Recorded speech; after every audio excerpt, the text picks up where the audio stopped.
Dear students, আজিৰ ক্লাছত আমি ক্লাছ 6 ৰ social lesson 5 টো চাম ইয়াৰ নামটো হৈছে ভাৰত পৰিচয় আৰু ভৌগোলিক বৈশিষ্ট্য ঠিক আছে আজিৰ ক্লাছত আমি lesson 5 ৰ কোৱেশ্চনবিলাক চাম কিন্তু তাৰে আগতে এটা কথা ক'ব খুজিছো ইয়াতে আমাৰ ভাৰতৰ হেতু ম্যাপ দিয়া আছে এইখিনি চাব ইয়াতে পাকিস্তান আছে ইয়াতে আফগানিস্তান আছে চীন আছে এটা নেইবাৰিং কান্ট্ৰিজ হয় ইফালে म्यांमार হল বা তাৰপিছত আপোনাৰ ইফালে ভাৰত মহাসাগৰ ইফালে বংগোপসাগৰ আৰব সাগৰ আৰু কোনটো আপোনাৰ ৰাজ্যবিলাক আছে সব দিয়া আছে ধুনীয়াকে চাই ল'ব আমাৰ অসমটো ইয়াতে আছে ঠিক আছে নহয় আৰু আজি ক্লাছত আমি ইয়াৰে কোৱেশ্চনটো ডিসকাস কৰিম but before starting my class welcome to my YouTube channel exam Jyoti now let's start the class প্ৰথমতে ক্লাছত আমি প্ৰথম ধৰণৰ কোৱেশ্চনবিলাক চাম প্ৰথমতে কি দি আছেনো ইয়াতে ভাৰতৰ মুঠ মাটিকালি কিমান হয় ক নম্বৰটো চাওঁ ইয়াৰে ঠিক আছে তো আনসাৰটো চাওঁ বাপৰে বহুত দিগদাৰ নম্বৰ আছে ইয়াতে 32 লাখ হৈ যাব নহয় 87,782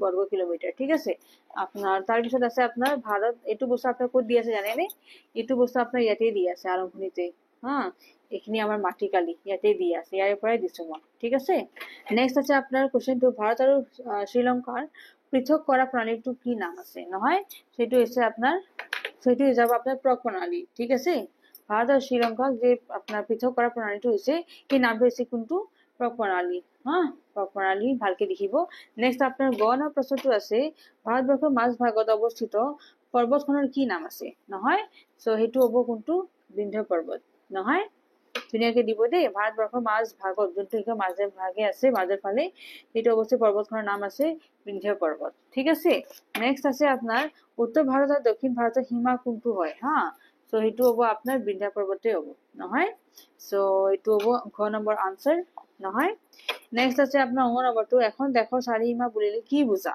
নহয় সো অঙ্গ নম্বৰটো চাওকচোন দেশ এখনৰ চাৰিদিশে সীমাত থকা অন্য দেশ সাগৰ মহাসাগৰ বা পৰ্বত পাহাৰ ইত্যাদি দেশখনৰ চাৰিসীমা বুলি কোৱা হয় ঠিক আছে তাৰ মানে সাগৰ বিলাক বা পৰ্বত বিলাক হেগিটাই কি কৰেনো দেশৰ কি বুলি কয় চাৰিসীমাটো বুজায় অঙ্গ নম্বৰটো হ'ল এতিয়া আমি 2 নম্বৰ প্ৰশ্নটো চাম ভাৰতৰ চাৰিসীমাত কি আছে এটো চাৰিসীমাৰ নামটো দিব দিছে গতিকে এতিয়া আমি 2 নম্বৰটো চাম যে চাৰিসীমাত কি আছে এটো হ'ব ইয়াৰে আনসাৰ ঠিক আছে ভাৰতৰ চাৰিসীমা হ'ল ইয়াতে এটা হেই দিব কলন দিব উত্তৰ দিশত হ'ব আপোনাৰ চীন নেপাল আৰু ভুটান উত্তৰ পশ্চিম দিশত থাকিব আফগানিস্তান আৰু পাকিস্তান এটো চাওকচোন মই আপোনাক এটো গ্লোব হিচাপে দেখাই দিও এটো চাওক উত্তৰ সাইডত নহয় এটো উত্তৰ সাইড আছে নহয় চীন আছে নে ভুটান আছে আৰু আপোনাৰ কি আছিল নেপালটো আপোনাৰ এটো ঠিক আছে গতি চীন হল নেপাল হল ভুটান হল এই তিনটা আপনার উত্তর সাইডে আহি যায় ঠিক আছে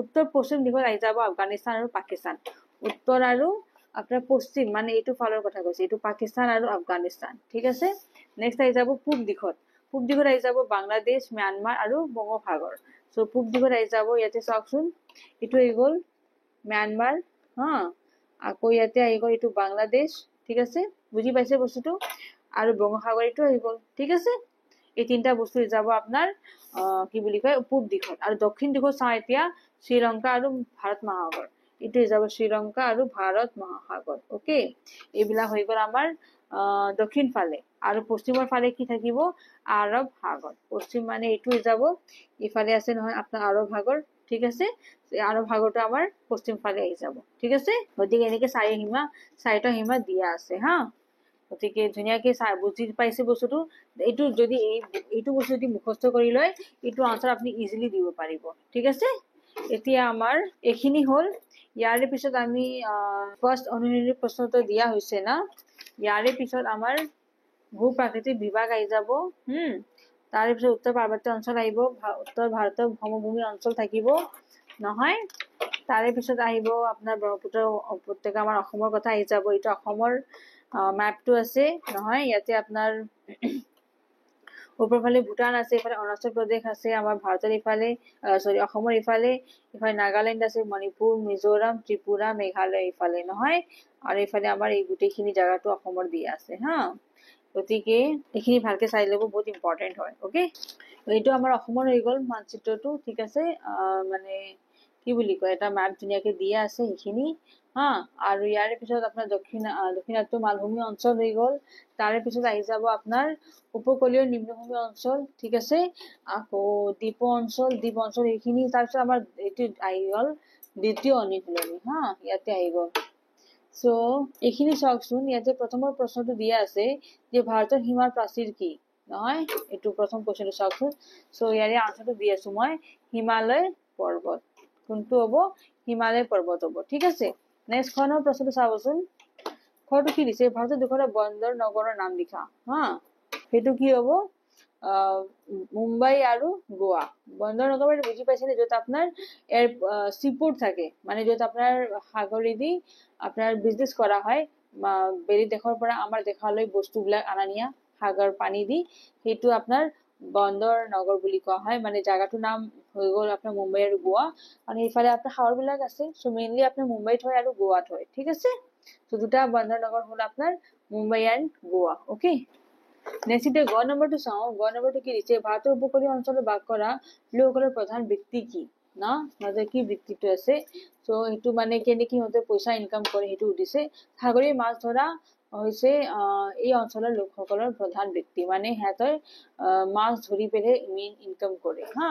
তাৰপিছত আছে ঘ নম্বৰটো আপোনাৰ জাৰুসকলে ক'ত বাস কৰে, নহয় এইটো ইয়াতে এটা পিকচাৰ দি আছে, এইটো মানুহজনৰ জাৰুসকল বুলি কয়, এনেকুৱা দেখাত হয়, ঠিক আছে। সো ইয়াতে যে ঘৰ দিছে আপোনাৰ জাৰুসকলে ক'ত বাস কৰে, এইটো হ'ব আন্দামান নিকোবাৰ, ঠিক আছে। আন্দামান নিকোবাৰ দ্বীপপুঞ্জত কি কৰে, সিহঁতে বাস কৰে জাৰুসকলে, ঠিক আছে।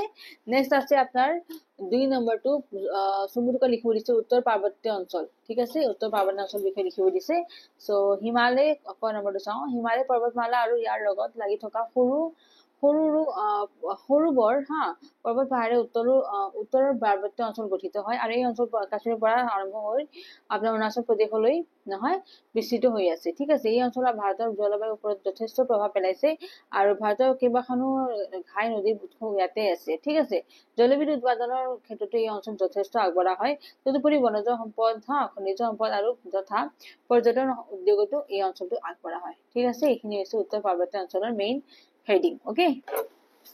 নেক্সট আহি যাব আমাৰ খ নম্বৰটো উত্তৰ সমভূমি অঞ্চল, অকে। সো উত্তৰ সমভূমি অঞ্চলটো চাই এতিয়া হিমালয় প্ৰদেশ আৰু দক্ষিণাত্য মালভূমিৰ মাজত অৱস্থিত অঞ্চলটো উত্তৰ ভাৰতৰ সমভূমি অঞ্চল বুলি কোৱা হয়। এই অঞ্চলৰ মাটি অতিকৈ সাৰুৱা হয় আৰু কৃষিৰ বাবে উপযোগী হয় না। আৰু এই অঞ্চলবোৰত ঘেঁহু, ধান, কুঁহিয়াৰ, মৰাপাট আৰু নানা তেলজাতীয় শস্যৰো খেতি কৰা হয়। যিহেতু সাৰুৱা মাটি, গতিকে এইবিলাকৰ শস্য কৰা হয়, মানে খেতি কৰা হয়, ঠিক আছে। ইয়াৰ পিছত আছে আমাৰ গ নম্বৰটো, সেইটো হ'ল আপোনাৰ দক্ষিণাত্য মালভূমি অঞ্চল, ঠিক আছে। তেতিয়া আমি দক্ষিণাত্য মালভূমি অঞ্চলটো চাম। গংগা সমভূমিৰ দক্ষিণে, ঠিক আছে, অৱস্থিত আৰৱ সাগৰ আৰু বংগোপসাগৰৰ মাজত তিনি কোণীয়া ভূভাগকে দক্ষিণাত্য মালভূমি অঞ্চল বুলি কোৱা হয়, ঠিক আছে। তাৰমানে আপোনাৰ এইফালে আপোনাৰ আৰব আছে, নহয় এইফালে কি আছে ভাৰতৰ, এইফালে আৰব, নহয় এইফালে বংগোপসাগৰ, ঠিক আছে না। এইটো তিনিকোণীয়া ভূগৰ্ভীয় দাক্ষিণাত্য, সেইটোকে আমি কি বুলি কওঁ, আপোনাৰ দক্ষিণাত্য মালভূমি অঞ্চল বুলি কোৱা হয়, হা। এই অঞ্চলৰ অন্তৰ্গত আপোনাৰ ছোটা নাগপুৰ মালভূমিত প্ৰচুৰ পৰিমাণে লোক আকৰ আৰু কয়লা পোৱা যায়। আৰু এই অঞ্চলত আপোনাৰ উৎকৃষ্ট কপাহ খেতিও কৰা হয়, ঠিক আছে। এইখিনি হৈছে দক্ষিণাত্য মালভূমি অঞ্চল। তাৰে পিছত আছে আপোনাৰ উপকূলীয় নিম্নভূমি অঞ্চল, ঠিক আছে। সো ভাৰতৰ এক বৃহত্তৰ অঞ্চল সাগৰ মহাসাগৰ আগুৰি আছে। আৰু সেই সাগৰ মহাসাগৰে চুই থকা দেশৰ এই উপকূল অঞ্চলটো ভাৰতৰ উপকূলীয় নিম্নভূমি অঞ্চল বুলি জনা যায়। আৰু ইয়াৰ পূব দিশত আপোনাৰ আছে ভাৰত মহাসাগৰ, হয়নে। গতিকে এইখিনি হৈছে, আৰু এই অঞ্চলৰ আপোনাৰ কিছু কিছু ঠাইত ধান খেতি কৰা হয়, যদি সাগৰীয় মাছ ধৰাটো এই অঞ্চলৰ মানুহৰ প্ৰধান বৃত্তি হয়, ঠিক আছে। ইয়াতে আপোনালোকে কিন্তু পূব দিশ বুলি নিদিব, এতিয়া দক্ষিণ বুলি দিব, ঠিক আছে। দক্ষিণ ফালে আছেতো, হয়নে। তো আপনার পূব ফালে তো আপনার বঙ্গোপসাগর আছে, হয়নে। তো দক্ষিণ ফালে দিব, দক্ষিণ দিশত কি আছে, ভাৰত মহাসাগৰ আছে। আৰু আপোনাৰ পূব ফালে বঙ্গোপসাগৰ আছে, হয়নে। আৰু পশ্চিম ফালে কি আছে, আৰব সাগৰ আছে, নহয়। আৰু দক্ষিণ ফালে ভাৰত মহাসাগৰ আছে, অকে। গতিকে এটা লাইন মই এড কৰিছো, এইটো দি দিব আপোনালোকে। ইয়াৰ দক্ষিণ দিশত আছে ভাৰত মহাসাগৰ। এই অঞ্চলৰ কিছু কিছু ঠাইত আপোনাৰ ধান খেতি কৰা হয়, যদিও সাগৰীয় মাছ ধৰা তো এই অঞ্চলৰ প্ৰধান বৃত্তি হয়, হা, মানে ইনকাম সোৰ্স হয়। আৰু ইয়াৰ পূব দিশত বংগোপসাগৰ, পশ্চিম দিশত আৰব সাগৰ, আৰু দক্ষিণ দিশত কি হয়, ভাৰত মহাসাগৰে আগুৰি আছে, ঠিক আছে। ইয়াক বুলি কব, ইয়াক, হা, ইয়াক সেনেকে আগুৰি আছে, অকে। গতিকে এইখিনি মই উপকূলীয় নিম্নভূমি অঞ্চলৰ গোটেইখিনি ডিটেইলছ দি দিছোঁ ইয়াতে। তিনি দিশৰ জাগা কি আছে, বংগোপসাগৰ, আৰৱ সাগৰ আৰু ভাৰত মহাসাগৰ, এই তিনিটাৰ নাম ইয়াতে মেনশ্যন কৰি দিছোঁ, ঠিক আছে। আৰু উপকূলীয় নিম্নভূমি অঞ্চলটো ইয়াৰে লাষ্ট কুৱেশ্যন আছিল, ঠিক আছে, ছেকেণ্ড অনুশীলনীৰ। গতিকে ইয়াৰ লগত এইটো মোৰ ভিডিঅ' লাষ্ট কুৱেশ্যন মই প্ৰভাইড কৰিছোঁ আৰু ভিডিঅ'টো যাতে ফিনিছ কৰিছোঁ। যদি ভিডিঅ'টো ভাল পাইছে please press the like button, আৰু যদি ছাবস্ক্ৰাইব কৰা নাই please subscribe my channel. Thanks for ৱাচিং। জয় হিন্দ।